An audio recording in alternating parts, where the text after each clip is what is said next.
into this, to grab the part, I can do it with one button. To release the part, I have to hit safety and no part to pick it up, okay? When I release the button, I'm gonna go back. I have on here set 2 sets of regulators.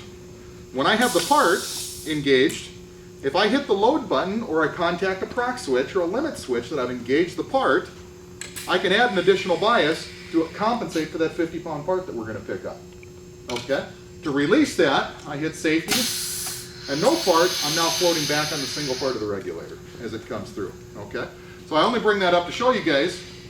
So when I come in to get the part and pick it up, I can come in on the right, I'll pick it up on the left side. I got the part, I hit my load button, and I'm now floating with the arm. Just Honda is exactly what they wanted to see, because I'm now picking up a 50-pound door or 45-pound door and installing it on the car. In this case, I'm actually moving 100 pounds apart. I have a 50 pounds worth of tool, plus my 50-pound part for 100 pounds total. They were articulating and moving around and bringing it in. So, what would happen if you didn't hit load? If it didn't hit load, I'm gonna have to offset that weight of the. I'll show you. Yeah, it's gonna be heavier minus the ratio of the air to help. That's right. So, it would I want to say it's 10 pounds that I have to pick up. You don't see this a lot. You don't see a load like that. You'll know the special requirements for that. And most of the time it's part, no part, and it's already balanced and stuff like that. Right.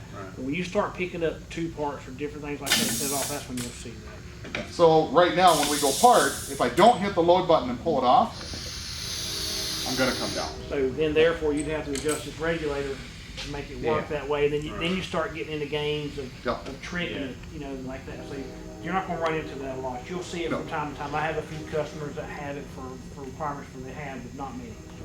Yep. In most cases with that load button wouldn't even be there. It would be actually integrated on the part. So again, now as we come in, I still like to show everybody the 2-finger test. I pull it past center, I push, I can walk with it, and I'm now articulating and moving around a 100-pound part with less effort than you have to have just to drag your hoist overhead as it comes in.